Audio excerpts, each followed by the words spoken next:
Hello and welcome to Business 7.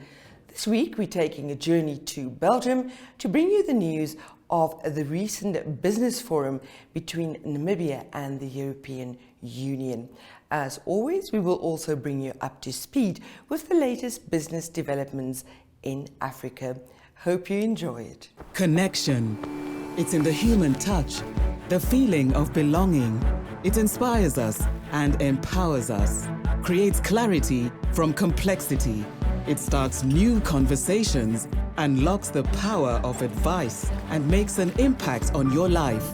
At Alex Forbes, we pioneer insight to provide you with advice that connects your decisions of today to your impact tomorrow.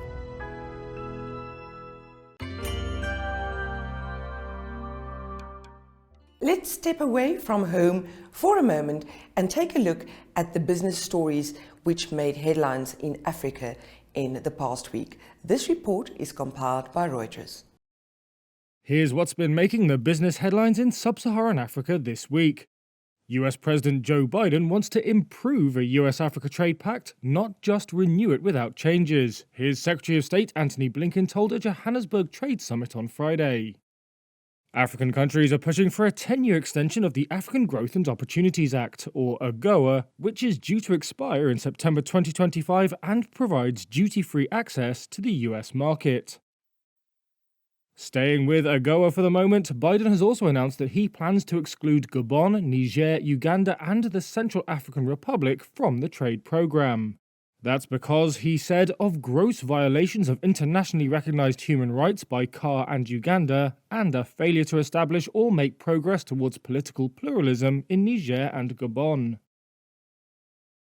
Uganda recently enacted one of the world's harshest anti-LGBTQ laws. A presidential advisor there said that Ugandans were being told that their already slim chances of economic prosperity were contingent on whether they vote in line with the values of whoever happens to hold high office in the US.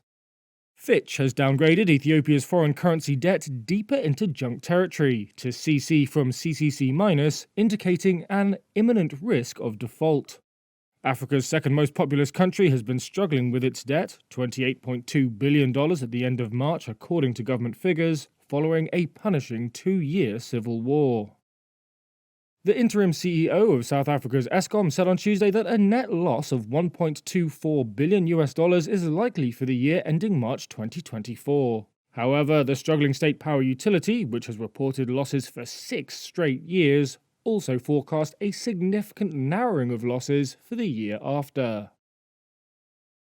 And finally, Nigerian lawmakers have approved President Bola Tinubu's $2.8 billion supplementary budget that includes new bulletproof cars for himself and his wife. Tinubu said the funding was needed for urgent issues such as defense and security, but his government's plans also include spending millions of dollars on a presidential yacht, the presidential air fleet, and renovating the president's residential quarters. That's not gone down well among Nigerians who face economic hardship, with inflation in the double digits and rising.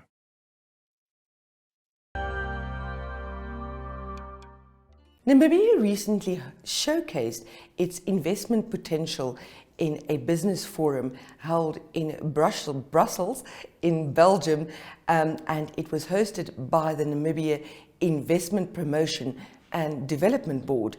The CEO of the board, that is Nangula Uhanja, opened the meeting with this clip, and I thought it was extremely catchy.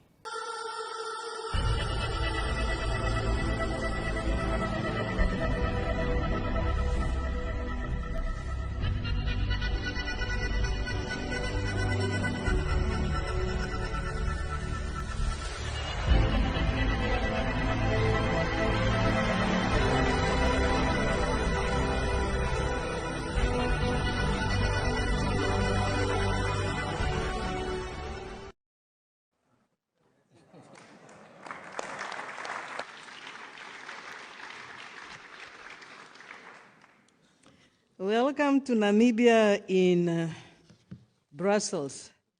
So I thought I must just bring you a piece of Namibia, and you have not seen a lot of it yet. If you have not yet been to Namibia, please join us in Namibia and you will see much more. Namibia is a country of diversity, and I think that is what is demonstrated by that video. When I saw it, I could not help but share it with as many people as possible. I know that the quality is probably not what you like to see, but hopefully the message has landed, that Namibia is a country of diversity. And it is that diversity that, yes, we are celebrating today. It is that diversity that we will demonstrate throughout the 2 days of engagement. It is that diversity that we believe will help us as Namibia and Namibians to overcome the challenges that we are facing and our people are facing today, and to turn our economy around and to bring about economic growth, economic development, employment opportunities, and much more for our people. And of course, it's that diversity that we are inviting the business people in the community today to partner with us and other countries to partner with us so that together we can make a difference in the world. I was asked to do a few minutes of presentation. The diversity we celebrate is when we talk about energy, for example. We know that, yes, there are many sources of energy, but Namibia is so blessed that at this stage we are talking about possibly almost being able to power the world from all forms of energy. If yours is nuclear, we are the third largest producer of uranium in the world. If yours is oil, we have just found oil and gas in Namibia. If yours is biomass related, we are a potential producer of biomass. And yes, if you are green that we are talking about today, then we will demonstrate why Namibia has the potential to partner with you in greening your country or your economy. And of course, we are not only an energy-rich country, we are also a country that is rich in minerals. We'll have that conversation. We are a country that is rich in terms of agriculture. Yes, you have seen the desert, but you have also seen that we do have some water all around the country. So we, like His Excellency has indicated, we are a country that is able to produce and export dates, grapes, and various other agricultural products. And yes, we are a country that is so beautiful that somebody asked me a question, if I visit Namibia, what is the attraction for tourism? And I said, I think it's our diversity, and I think I cannot say much more than the video has said. Mining is the backbone of the Namibian economy, and the Namibia Investment Promotion and Development Board's CEO, Nangula Uhanja, elaborated on this topic at the meeting. When it comes to mining, mining has always been the cornerstone or has been the foundation and the core of the Namibian economy. It continues to contribute significantly to our GDP, contribute significantly to our treasury, contribute significantly to employment creation, as well as to foreign exchange earnings. And it looks like it will continue to play a significant role in Namibia. We can see the diverse resources of Namibia. I will not be able to go through everything. We can see, yes, diamonds there. Recently, we celebrated Namibia as being now in the top 10 countries in terms of not only values, but also in terms of volumes, because we are a country that is rich in diamonds, especially that are gem-quality diamonds mined at the bottom of the Atlantic Ocean. And beside diamonds, uranium, I've talked about copper, and like His Excellency has mentioned, we have got quite a number of critical raw materials that are needed in energy transition. According to the International Energy Agency, getting to net zero will require a 6-fold increase in mineral output by 2040. And some of those minerals, like lithium, they will see probably an increase or growth that is required for about 40 times over. And therefore, as we have this conversation, we have to understand the urgency to come up with projects and the urgency to deliver on those projects. Yes, critical raw minerals, and when we say lithium at the spotlight, the increased demand is real.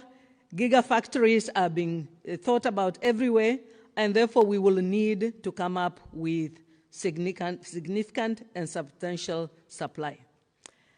When it comes to energy, we know that energy and minerals are interrelated because we do need energy in order to process materials and to refine, but we also do need materials in order to satisfy the energy transition. Namibia is again blessed with, like I indicated earlier, really a diverse source of energy. And we are talking about green energy today. And the world-class solar and wind resources that Namibia has, as well as the potential to produce green hydrogen at very competitive rates, is really what we are celebrating, and it's what will enable us to make a difference and to contribute to energy transition. I am excited at the projects that we will showcase throughout the 2 days. Of course, the question has been said, will we see green colonization or will there be local use? So of course it is Namibia first. In terms of using green hydrogen and its derivatives, we are looking forward to the green industrialization. Namibia has got an industrialization policy. We have talked about value addition for many years. And therefore, as His Excellency has said, we are looking forward to processing, refining, and going as far as we can in the value chain of critical raw materials and other minerals. And in terms of mobility, you have seen that Namibia is a huge country. So if we are going to talk about greening our own economy, probably EVs will work, but the long distances that we have will probably require us to have green hydrogen and its derivatives as the new fuel or the new energy for transportation.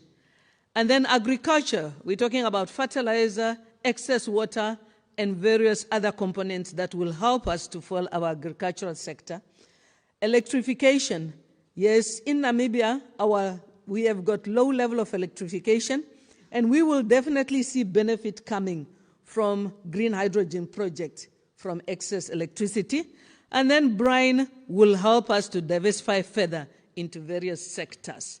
Sectors such as, of course, more into agricultural sectors, chemicals, and then even some metals that I'm sure that many universities are looking at the R&D of which materials can we get from brine.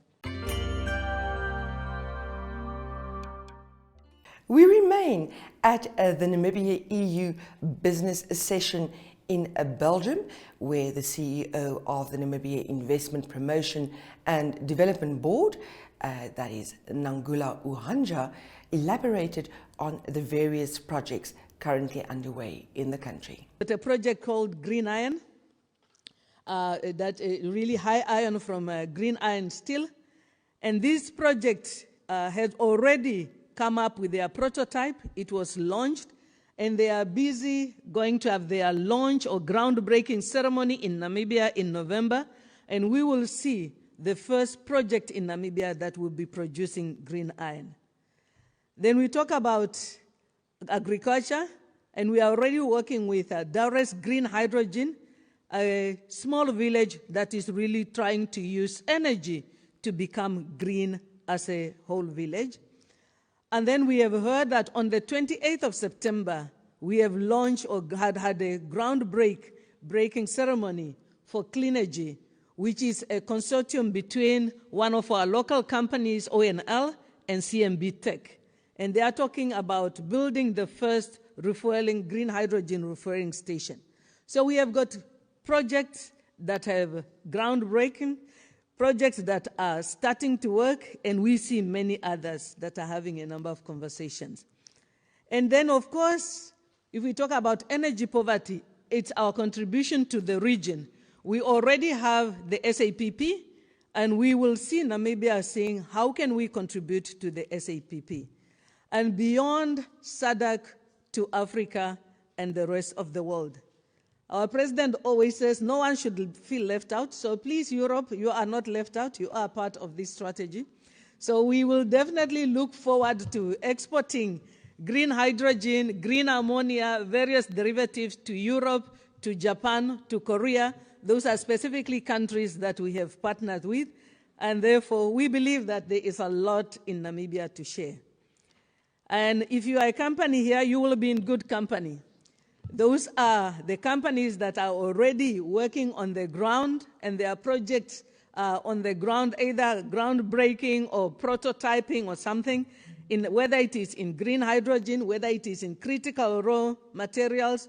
Those are some of the countries that have either shown significant interest, have partnered in some of the RFP, or are already also on the ground, already acquiring land and starting the processes.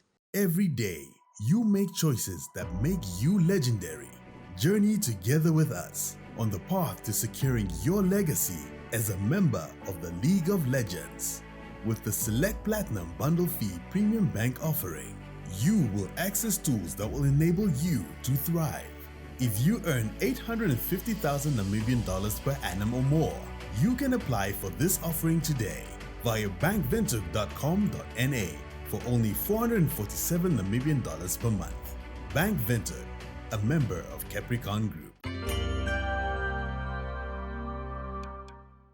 You can't host a business meeting for the European Union without touching on the very controversial subject of the export of raw materials. President Hage Geingob had the following to say at the EU-Namibia business briefing in Brussels in Belgium recently. Namibia's economy is intricately linked to the extraction and processing of minerals for export, contributing significantly to our GDP and from exchange earnings. However, this is a big however, we are no longer going to export raw materials. Together with other partners from Europe, we are dedicated to improving the sustainability of our extractive industry and developing local processing, refining, recovery, and recycling capacity in Namibia. This approach has the potential to underpin sustainable, clean, and inclusive economic growth, while also fostering domestic resource mobilization, economic diversification, and deeper linkages to the broader economy. The collaboration with the EU is aligned with our national development plans, including Vision 2030, our national industrial policy, growth at home strategy, the SADC protocol on industry, and the mineral beneficiation strategy for Namibia. The Namibian government has adopted the Harambee Prosperity Plan 1 and 2 to accelerate implementation and impact of the aforementioned plans and strategies. Securing access to these critical resources is not just an economic endeavor, but also a strategic security imperative for the world's aspiration in delivering on green and clean energy objectives. Let me quickly show you something.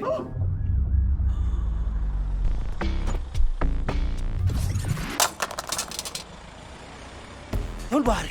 Next time, I check nice. Thanks, but it's okay. FNB Insurance checks nicer. At FNB Insurance, we provide cover for all your valuables, from your phone to your laptop to your car. FNB Insurance. You value it, we cover it. T's and C's apply.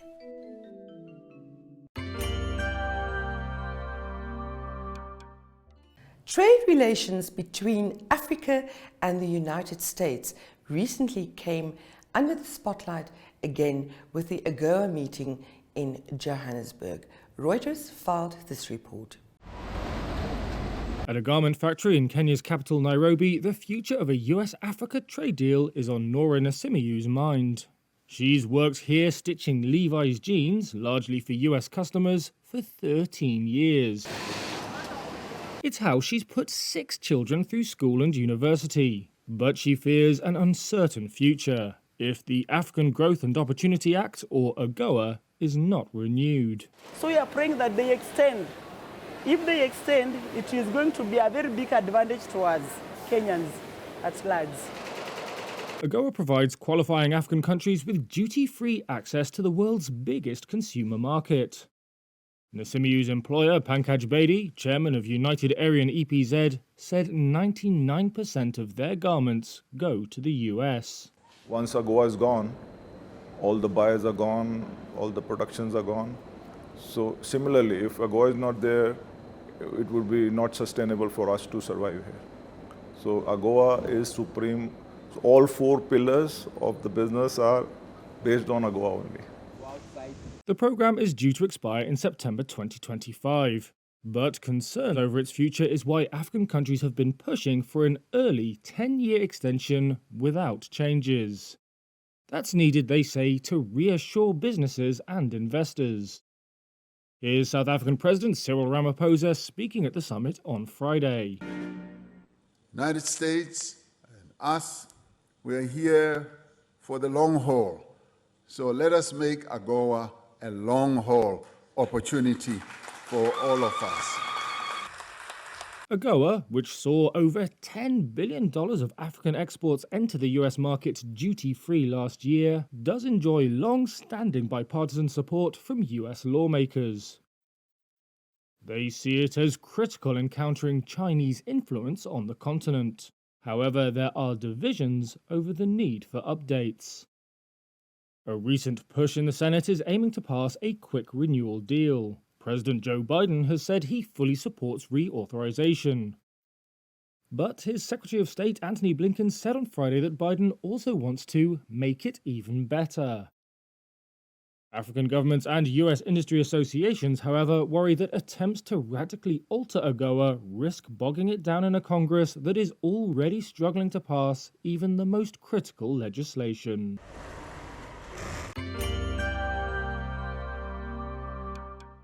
That's it from Business 7 this week. We'll see you again next week. Until then, keep well.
Neopaints has established a 67-year Namibian legacy, creating personalized paint solutions that blend quality and innovation for the Namibian people.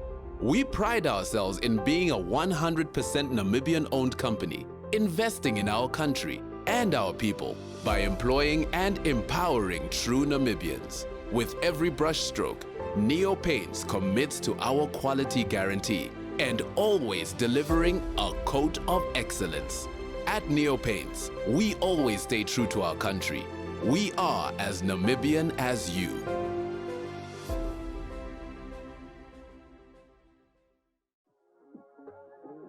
We are so excited to be kickstarting your morning with entertainment. Everything was happening during this past weekend. Yes. Exciting news. Wow, no, she was killing it already. In my opinion, I don't see anything wrong with him serving the full term. As well as keeping you informed on the issues that you need to know happening in and around our country.